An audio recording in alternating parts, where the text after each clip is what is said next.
Hi everyone, and welcome to my kind of tutorial on how I edited this image together. So it's a wave composite. I ended up going out to Cape Disappointment National, or State Park rather, in the southwest corner of Washington State.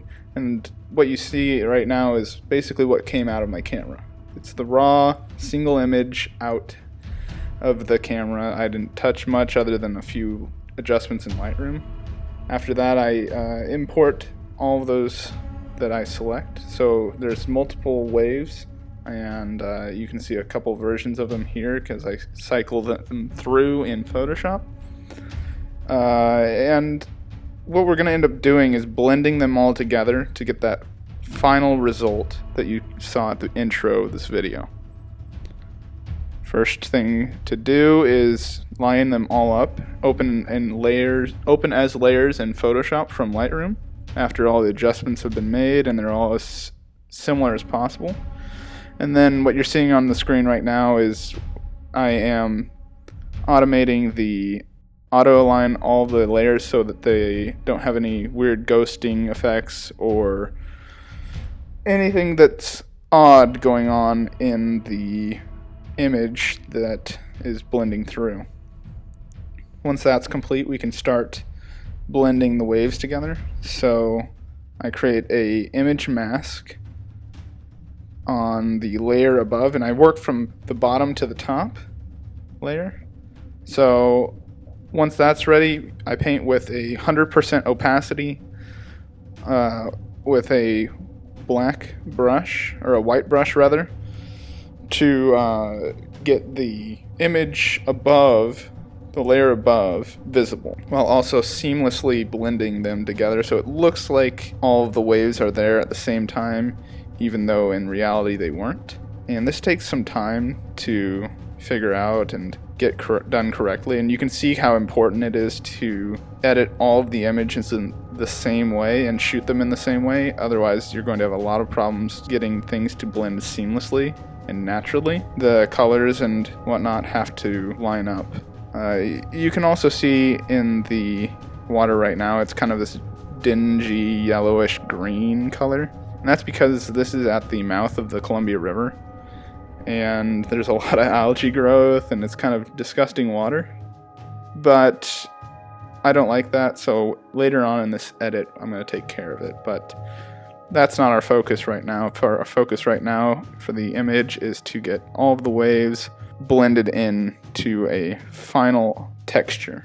Right here, there's a wave that kind of splashed up behind that rock, and there's also some other parts of another wave that was receding back that I'm blending in there to have more detail and texture and drama to the image. So you can see how much it adds, that little splash above the rock. It adds some depth because you can now tell, okay, there's something behind that outcropping in the land, and just how much more dramatic the landscape looks because of it.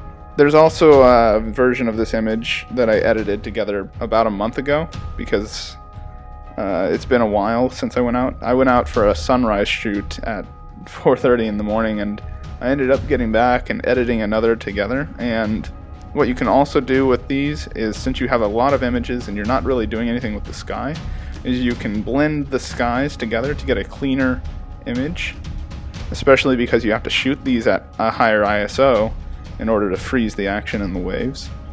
So blending the skies together gets a cleaner image overall that has just a more finished look. But I'm not going to do that in today's edit, just because then we'd be into an hour-long edit, and we don't want to make you sit through that. Blending these together, you kind of have to pick and choose what ones you do and do not want. Of course, you're not going to use every image of every wave you capture. You have to pare those down before you start the edit and figure out, okay, is this one going to match well with this one? And even when you get to the edit, if you have all your images in there, you might come across ones that you don't want to have because they just don't match with the feel of the rest of the waves. It just doesn't fit, and you can just exclude them.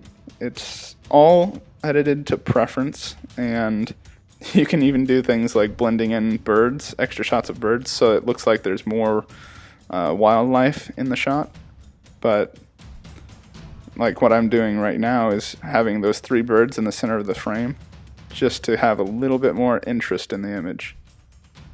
Now with this part, it's a little more interesting. With the other parts of the image, I have blended with a normal blending mode and eyeballed it. This one is a little bit different because I'm trying to get the detail and texture from a wave behind the spray, and it's just not going to look right if I try a normal blend mode. So with this part of the wave, I changed the blending to lighten, and so what that changes is only the brighter parts of the image will show through. So if you look at the detail now, it's just going to show the bright parts. There's also all sorts of different ways that you could use this technique for other ideas. For example, you could blend a lot of people out of a famous landmark like the Eiffel Tower in Paris, Washington, D.C. You could use it in Las Vegas to make the Strip seem empty, which never happens in reality. However, with the power of Photoshop and these sorts of techniques of auto-aligning the layers and blending them by hand, you can really create some dramatic images. I remember seeing a film once, a short film created that they hand blended out every single person in the image except for one.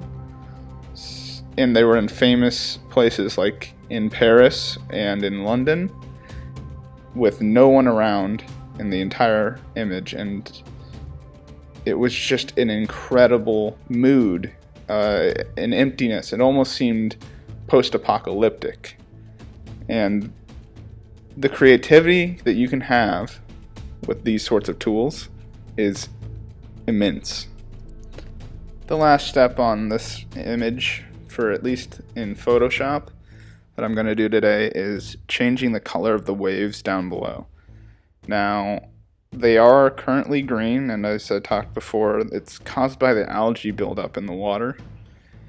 What I do to fix that is by going into the hue and saturation panel and selecting and targeting the greens, just because those are the colors that I see as most prominent in the waves.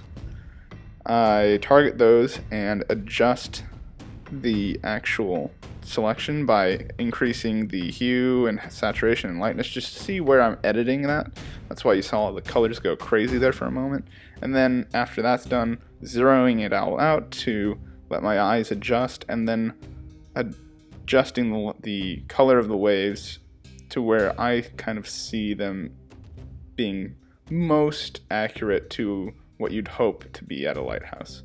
So the color that I end up with the waves in the end of the image is completely incorrect, but we're of course not really going for a accurate image because of the techniques we're using in the first place. So I see it as an appropriate thing to do. Might as well make the image entirely yours if you're going this far. And you see all of the colors going wacky in the top part of the image as well, on the cliff and on the lighthouse. And to fix that, we're going to put a layer mask on the hue and saturation part that we just adjusted for, and we were only looking at the waves to get the water looking right. And now we're going to blend out with a black brush, blend out all of the other parts of the image, so the only adjustment is going to be made on the water itself. Once the entire blend and whatnot is done in Photoshop, you can bring it back into Lightroom and make any final adjustments like cropping, color adjustments, final highlights, whites, blacks, sharpening, dehaze tool, whatever you want to kind of wrap up the image with. I chose to fine-tune the colors some, as well as make sure that the highlights and shadows are right where I want them to be. And on top of that, I decided that I was going to create a little bit of light coming from the lighthouse. The light was on, but it just didn't show up very well in the initial image. To create this effect, I just used a spot brush to adjust that one part of the image and bring up the light the exposure, the saturation to simulate that brightness coming from that lighthouse. Pretty simple and straightforward. You can also do this to create a fake sun, and I've done that before. I did create a version of this image initially where there was a sun to the left of the lighthouse that was peeking through the trees, and you can really get a convincing effect if you spend time with it. That having been said, this image is pretty much done. Thank you for watching as always, and until next time.